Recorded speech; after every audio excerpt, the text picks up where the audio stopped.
இந்திய தலைமை தேர்தல் ஆணையர் ஞானேஷ்குமார் நாளை சென்னை வருகிறார். தமிழகத்தில் நடக்க இருக்கும் சட்டப்பேரவை தேர்தலுக்கான தயார் நிலை பணிகள் குறித்து ஆய்வு செய்கிறார். மார்ச் 5ஆம் தேதி தமிழகம் வருகிறார் ராகுல் காந்தி. சென்னை அருகே நடைபெறும் காங்கிரஸ் பொதுக்கூட்டத்தில் பங்கேற்கிறார்.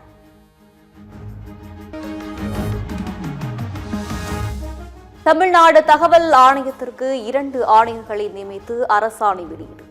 ஓய்வு பெற்ற IAS அதிகாரி அதுல்யா மிஸ்ராவும் முன்னாள் IPS அதிகாரி அபய்குமார் சிங்கும் நியமனம்.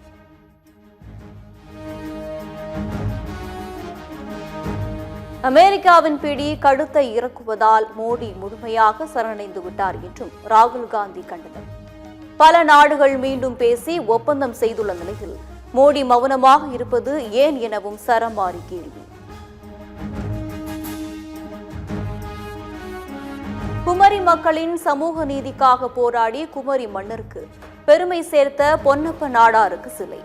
நாகர்கோவில் வேப்பமூடு சந்திப்பில் நிறுவப்பட்டுள்ள சிலையை திறந்து வைத்தார் முதலமைச்சர் மு க ஸ்டாலின்.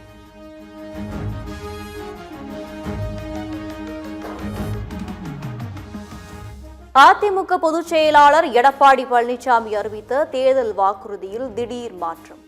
10,000 ரூபாய் கருணை தொகை என்பதை உதவித்தொகை என திருத்தி அதிமுக தரப்பில் அறிக்கை.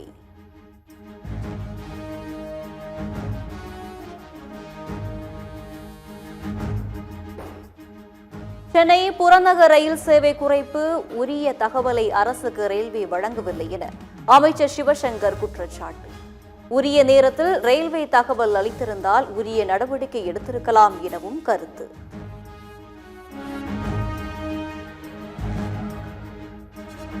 தமிழக அரசு செயல்படுத்தி வரும் HPV தடுப்பூசி திட்டத்தை நாடு முழுக்க விரிவுபடுத்த மத்திய அரசு திட்டம். 14 வயதுக்கு உட்பட்ட சிறுமிகளுக்கு கர்ப்பப்பை வாய் புற்றுநோய் தடுப்பூசியை இலவசமாக செலுத்த முடிவு.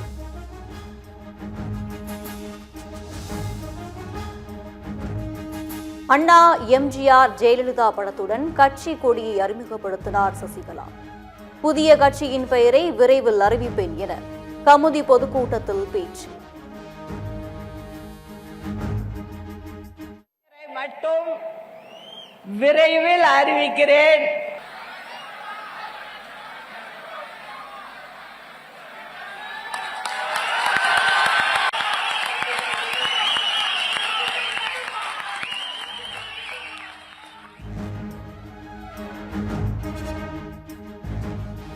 சசிகலாவுக்கு 0.1% வாக்கு கூட இல்லை. புதிய கட்சியால் எங்கள் கூட்டணிக்கு எந்த பாதிப்பும் இல்லை என TTV தினகரன் உறுதி.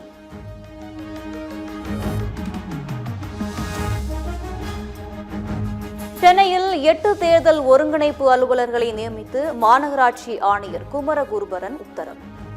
16 தொகுதிகளில் 2 தொகுதிகளுக்கு தலா ஒருவர் என மொத்தம் 8 தேர்தல் ஒருங்கிணைப்பு அலுவலர்கள் நியமனம்.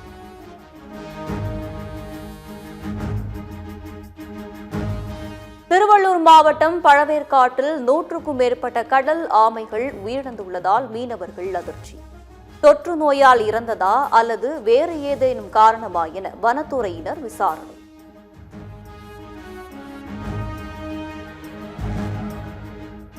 இலவச திரைப்படங்கள் வழங்கும் அங்கீகாரமற்ற செயலிகளின் பயன்பாட்டை தவிர்க்க வேண்டும்.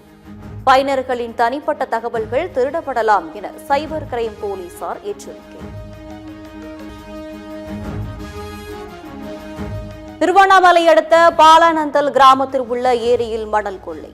பனை மரங்களின் அடியில் மண்ணை தோண்டி எடுப்பதால் பனை மரங்கள் கீழே விடும் அவல நிலை.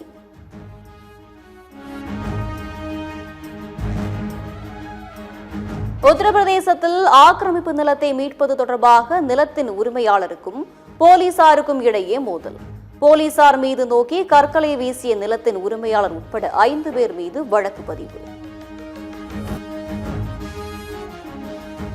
சென்னை சேப்பாக்கத்தில் நாளை மறுநாள் நடைபெறும் இந்தியா ஜிம்பாப்வே மோதும் போட்டிக்கு முன் இசையமைப்பாளர் அனிருத் இசை நிகழ்ச்சி. ICC அதிகாரப்பூர்வ அறிவிப்பு.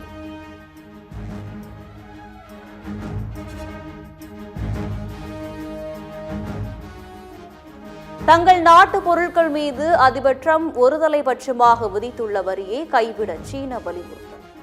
அமெரிக்காவுடன் மற்றொரு சுற்று வர்த்தக பேச்சுவார்த்தை நடத்தவும் தயார் என சீன வர்த்தக அமைச்சகம் அறிவிப்பு.